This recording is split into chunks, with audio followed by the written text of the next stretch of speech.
Olá, você acompanha agora os principais destaques internacionais dos últimos dias. A terceira dose da Pfizer tem alta eficácia contra a Covid-19. O ensaio da farmacêutica foi feito com 10 mil voluntários. A aplicação de dose extra aconteceu 11 meses após a imunização completa. Um estudo destacou que a dose de reforço da vacina contra a Covid-19 da Pfizer-BioNTech apontou eficácia de 95,6% contra as formas sintomáticas da doença.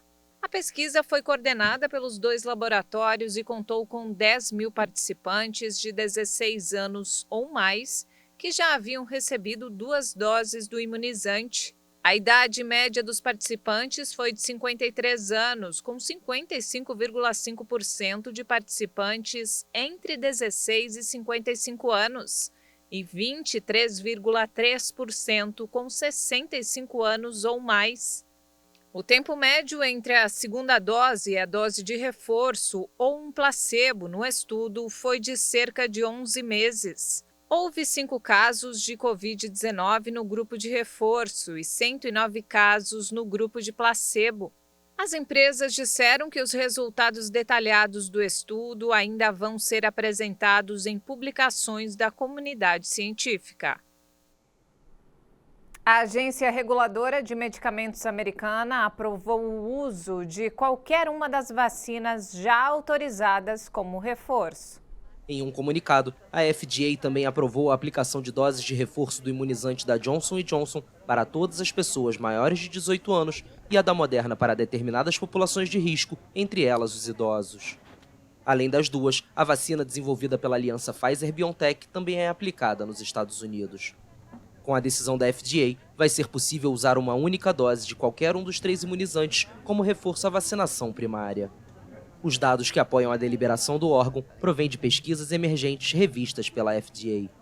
O texto divulgado também advertiu para os efeitos colaterais incomuns associados às vacinas. As de RNA mensageiro, Pfizer e Moderna, foram associadas com maior risco de problemas cardíacos inflamatórios, miocardites e pericardites, especialmente em homens jovens. A vacina da Johnson & Johnson tem sido vinculada a um tipo de coágulo sanguíneo grave, pouco comum em combinação com níveis baixos de plaquetas 1 ou 2 semanas após a aplicação, com maior risco para mulheres entre 18 e 49 anos. A Fundação Bill e Melinda Gates vai doar 120 milhões de dólares para apoiar a produção e distribuição da pílula contra a Covid.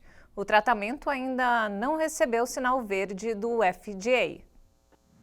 O laboratório americano Merck Sharp & Dohme desenvolveu um medicamento, o Molnupiravir, que reduz muito o risco de hospitalização e morte quando tomado nos primeiros dias de infecção da Covid. O tratamento consiste em tomar comprimidos e, por isso, é fácil de administrar.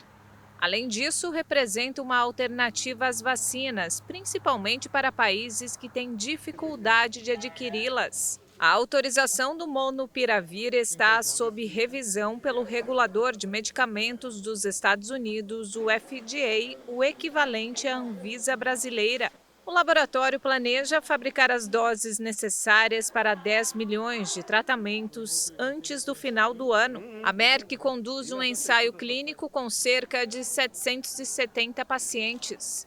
Deste total, a metade recebeu um tratamento de 5 dias da pílula e o restante um placebo. Todos os pacientes tinham Covid-19 com sintomas que se desenvolveram nos 5 dias seguintes à designação para os respectivos grupos.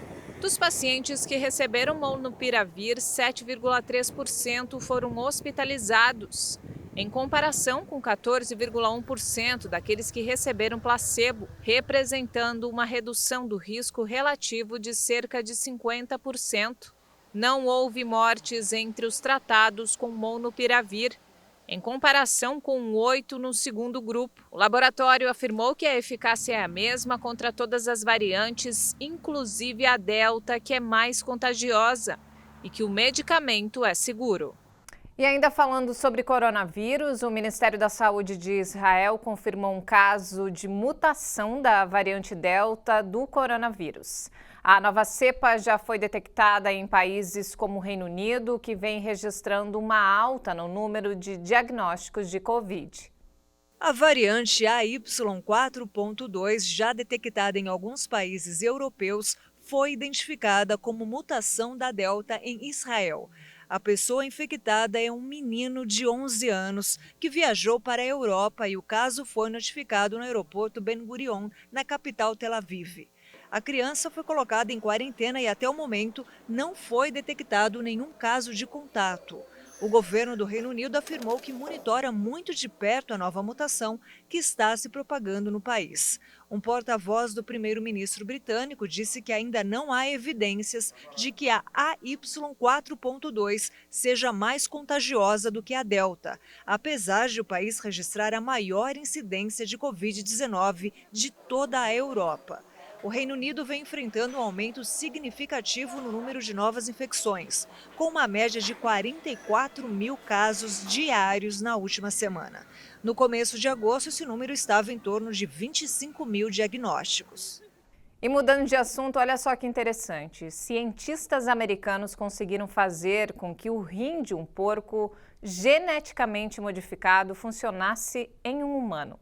Um avanço muito promissor para as pessoas que esperam um transplante. A cirurgia foi realizada por cientistas americanos e é considerado um avanço muito promissor para as pessoas que esperam um transplante. Se o sucesso for confirmado, animais poderão um dia ser criados para fornecer órgãos aos humanos. A operação ocorreu no hospital NYU Langone, em Nova York, em 25 de setembro. O rim não foi exatamente implantado em um corpo humano, mas sim conectado aos vasos sanguíneos de um paciente em estado de morte cerebral, cuja família autorizou o experimento na parte superior da perna. O Instituto de Transplantes Langone, da NYU, disse que o órgão funcionou bem durante os 2 dias e meio de duração do experimento, produzindo urina. Um transplante semelhante já foi tentado com primatas, mas até então nunca em humanos. O organismo humano contém anticorpos que atacam um tipo de açúcar normalmente presente em todas as células dos porcos, o que causaria a rejeição imediata do órgão. O animal usado foi geneticamente modificado para não produzir mais esse açúcar e assim não foi verificada nenhuma rejeição rápida do rim. Apesar das ameaças do Talibã, uma empresária decidiu manter seu salão de beleza aberto. É um dos lugares em Cabul onde as mulheres podem se ver fora de casa. As clientes tratam de cabelos e unhas em meio a ameaças dos talibãs. A proprietária Morradessa decidiu manter o espaço aberto. Mesmo assim, cada movimento na cortina de entrada assusta estas mulheres, que vivem em constante alerta.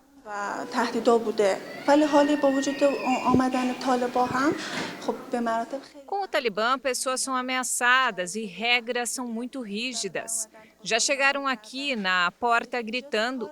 Eles impediram muitas coisas, mas somos persistentes e vamos continuar. Não queremos desistir e parar de trabalhar. As clientes chegam de carro e entram de maneira discreta. As patrulhas talibãs, que ficam a poucos metros, lembram constantemente a posição de um regime contrário a perfumes, unhas pintadas e salto alto. Posso dizer que as mulheres aqui são corajosas, porque vêm trabalhar com medo todos os dias. Abrem o salão, entram e trabalham, apesar do medo. No anterior regime do Talibã, entre 1996 e 2001, os salões de beleza foram proibidos. Se ousassem mostrar unhas pintadas, as mulheres corriam o risco de terem os dedos amputados. Desde que voltaram ao poder em meados de agosto, os fundamentalistas afirmam que se modernizaram, mas já restringiram outras liberdades das afegãs. Adoramos ter um emprego e é necessário que as mulheres trabalhem. Muitos são o principal ganha-pão das famílias. Cerca de 20 meninas trabalham com Morradessa no salão, em um ato que também pode ser visto como resistência. O Talibã, historicamente conhecido pela brutalidade e opressão, vem recebendo críticas internacionais por afastar as mulheres e adolescentes de escolas e empresas como esta no Afeganistão. E falando sobre o esporte, a Organização Mundial da Saúde, o Catar e a FIFA apresentaram um acordo de colaboração para a Copa do Mundo de 2022. O objetivo é fazer da competição no país árabe um modelo para garantir que os futuros eventos esportivos globais sejam mais saudáveis e seguros. Entre agora e o final de 2022, os olhos do mundo vão estar na Copa do Mundo do Catar, com mais de 1,5 milhão de fãs de futebol previstos para viajar ao país e uma audiência televisiva global de 3 bilhões de pessoas. Esta é uma oportunidade incrível de promover a saúde em comunidades de todo o mundo. O diretor-geral da OMS, Tedros Adhanom, saudou a parceria e afirmou que promover o esporte para todos é uma recomendação política central no plano de ação global da entidade. Nosso objetivo comum é criar um evento saudável e seguro no Catar no próximo ano, mas também um legado mostrando como grandes acontecimentos esportivos podem ser usados para promover saúde e bem-estar. De acordo com a OMS, a entidade foca em se preparar e responder melhor a futuras pandemias de forma mais colaborativa. Além disso, a organização visa a criar mecanismos para futuras interações globais em diferentes idiomas e plataformas que sejam acessíveis a todos. E o melhor amigo do homem já estava entre as famílias da América Central há 12 mil anos. É isso mesmo, um novo estudo aponta que cães e pessoas conviveram com animais gigantes. Em 1978, foi encontrado em Nacaomé, no noroeste da Costa Rica, um depósito com restos ósseos de diferentes animais do final do Pleistoceno. As escavações feitas no início da década de 90 descobriram partes de mandíbula que foi rotulada como de um coiote, mas que os cientistas pensaram ser na realidade de cães. Achamos muito estranho que houvesse um coiote no Pleistoceno há cerca de 12 mil anos. Quando começamos a olhar para os restos do esqueleto, vimos características que poderiam ser de um cachorro, mas não somos especialistas. Os pesquisadores decidiram escanear o material e a máquina usada melhorou a unidade de medida de precisão. Foi assim que a equipe teve certeza de que era um cão convivendo com pessoas há 12 mil anos. A mandíbula dos cachorros, quando são domesticados, muda. Os dentes têm menos cúspides, são menos pontiagudos e não servem para destruir ossos e carne. Os resultados mostram que existiam sociedades que podiam ter cachorros, que podiam alimentar cães, que tinham sobra de comida, que tinham cachorros por prazer, não eram animais de guerra, não eram cachorros que podiam fazer mal a outras pessoas, como, por exemplo, outros animais podiam fazer. Os cães que os espanhóis trouxeram eram cães para matar.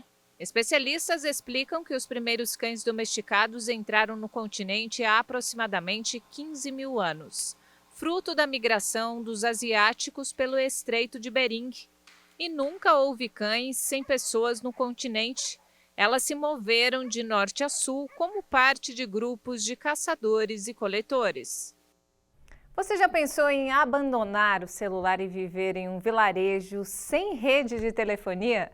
Em uma era tecnológica, essa opção parece inusitada, mas é realidade em um vilarejo nos Estados Unidos. O local atrai aqueles que estão cansados do mundo digital e que buscam a paz que a natureza oferece. Esta pequena cidade no nordeste dos Estados Unidos não possui uma rede de telefonia celular. Green Bank, no estado de West Virginia, hospeda um observatório há mais de 60 anos que precisa de silêncio de rádio para estudar estrelas e buracos negros. Por isso, o governo criou uma zona de calma em 1958 para proteger as atividades do observatório e também as de um site da Agência de Inteligência Militar Americana. As ondas de rádio são limitadas e restritas a uma área de quase 34 mil km² na área de Green Bank e o uso de Wi-Fi é desencorajado. Vir aqui é poder, se quiser, escapar de tudo. Há uma certa purificação que toma a pessoa, que basicamente dá tempo para limpar a mente. O posto de turismo aproveita a situação e promove a região como uma zona de desintoxicação digital. A gente vê pássaros, notamos as aves, os animais, é um escape. Não sou grande fã de celulares e de tudo nas redes sociais. Para mim, é uma ótima pausa, é um momento tranquilo, quando se pode escutar o outro, acho maravilhoso.